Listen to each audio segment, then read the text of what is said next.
이제 상동 골 시술에서 가장 중요한 문제이자 숙제인 막을 찢지 않고 거상을 하는 요령에 대해서 말씀드리겠습니다. 상동막을 안 찢고 원하는 만큼 크게 거상하는 것은 가장 중요하고 핵심적인 요건이지만 사실 매우 어렵습니다. 특히 임플란트라는 주된 연령층인 고령의 환자의 상동막은 젊은이와 달리 잘 찢어지고 거상도 잘 안됩니다. 상동막은 아주 잘 찢어지기 때문이고 사실 특별한 요령도 없습니다. 그나마 제일 쉬운 방법은 창을 크고 낮게 따는 것입니다. 그러나 협착의 골벽의 크기가 그만큼 작아져서 바닥뼈의 골 재생이 불리해지는 단점이 있어서 요령이라고 하기도 어렵습니다. 반대로 창을 높은 위치에 작게 딸수록 골 재생은 유리해지지만 대신에 막의 거상이 어려워집니다. 이를 구체적으로 살펴보면 만약 창을 이렇게나 높은 위치에 딴다면 픽스칠 기준으로 보면 협착에 골벽의 소실이 전혀 없으니까 골 재생이 매우 유리합니다. 대신에 바닥의 막의 거상이 아주 어려워지겠죠. 게다가 창의 크기마저도 작겠다면 역시 골 재생에는 유리하지만 거상 기구의 가동 범위가 작아서 막의 거상이 더 어려워집니다. 따라서 막이 안 찢어지고 그림처럼 거상이 되는 것은 거의 불가능합니다.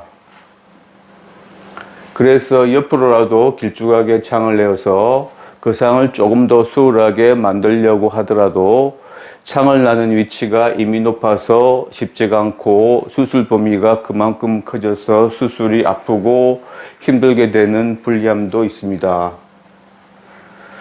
하지만 만약 창을 이보다는 낮고 크겠다면 수술이 편하고 무엇보다도 바닥의 막의 거상이 쉬워지죠.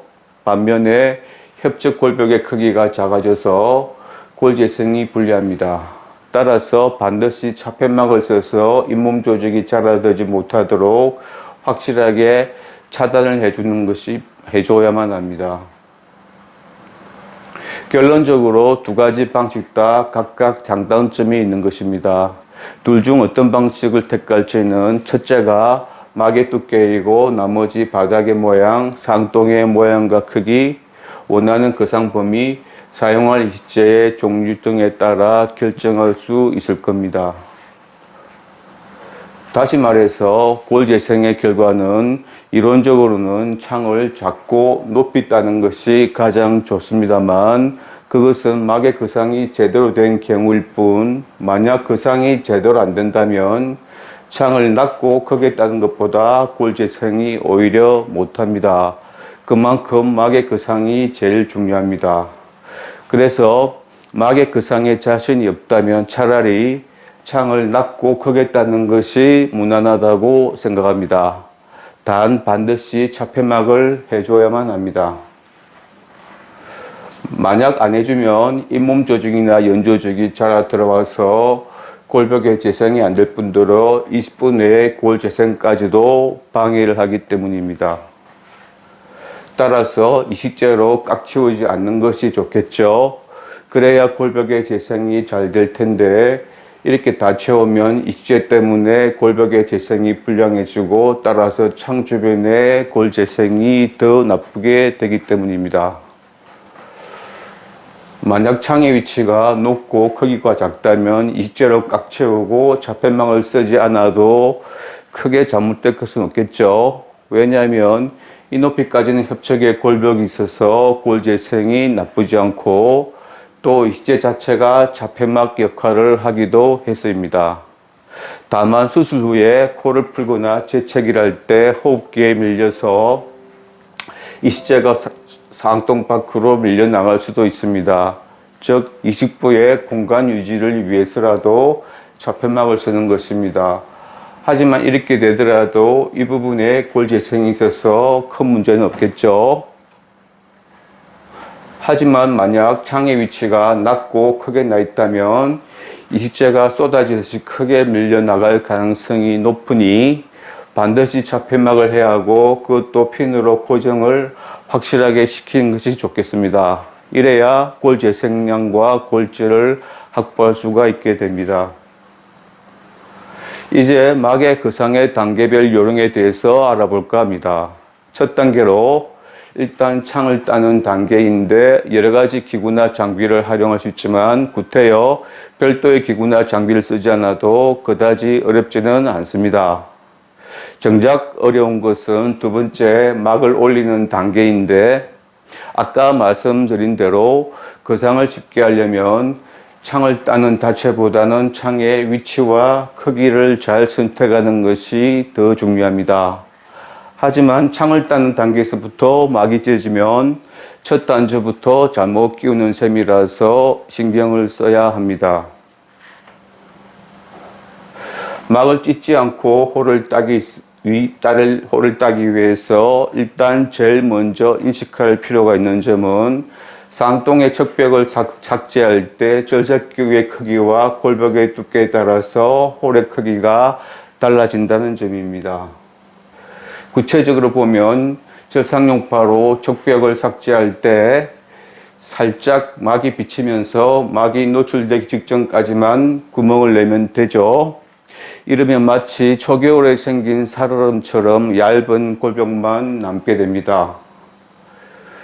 여기서 생각할 부분은 구멍의 크기에 비해서 막에 비치는 크기는 작게 마련이라는 것입니다. 이를 정확하게 구별하기 위해서 바깥에 큰 구멍을 오프닝이라 하고 실제로 막에 비치는 구멍을 홀이라고 하겠습니다. 그래서 지름이 큰 발을 쓸수록 홀이 커지는데 오프닝도 같이 커져서 홀과 오프닝 사이에는 이렇게 약간의 경사가 지겠죠. 이제 남은 골벽을 마저 따기 위해서 끝이 평평하고 동그란 접시 모양의 기구를 제일 먼저 쓰는데 홀에 갖다 댄 후 안으로 밀지 말고 조심스럽고 약하게 원을 그리면서 옆으로 밀면 됩니다. 만약 더 안전하고 쉽게 하고 싶다면 피에조 같은 초음파 진동기에 연결해서 사용하면 되죠. 그러면 초겨울에 생긴 살얼음처럼 얇은 골벽이 마저 깨지면서 그 밑에 막이 옆으로 들리게 되면 윈도우, 즉 창이 따진 것입니다. 따라서 홀의 크기가 접시의 지름보다 커야지 이렇게 작으면 창을 따기가 어려워집니다. 그러므로 지름이 큰 절삭발을 쓰는 것이 밀 수 있을 만큼의 홀을 막을 찢지 않고 금방 쉽게 낼 수 있는 요령입니다. 대신에 오프닝의 크기가 더 커져서 수술 범위가 커지니 잇몸 절개를 충분히 크게 해야겠죠. 그런데 만약 골벽이 두껍다면 웬만한 크기의 바로서는 입구만 클 뿐 창을 딸 수 있을 만한 크기의 홀을 얻을 수가 없습니다. 따라서 만약 골벽이 두껍다면 지름이 아주 큰 발을 선택해야 빨리 그리고 손쉽게 기구를 쓸 만한 크기의 홀을 딸 수 있다는 점을 기억할 필요가 있습니다. 그 대신에 오프닝이 많이 커지므로 수술 범위도 많이 커지겠죠. 따라서 CT에서 골벽의 두께를 보고 골벽이 두꺼우면 잇몸 절개를 크게 해야 한다는 것을 미리 알 수 있습니다. 그리고 그 다음 막의 거상 단계에서는 막을 옆으로 계속 더 들어줘야 하는데 기존의 창에서는 기구의 가동 범위가 작기 때문에 골벽을 추가로 삭제를 해야 하므로 창의 크기가 결국 필요한 크기만큼 커지게 됩니다. 이런 점을 감안하면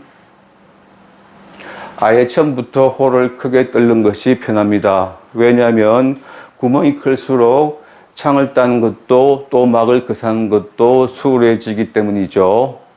그러나 기존의 동그란 다이아몬드 번은 오프닝만 크고 홀이 그다지 크지 않죠.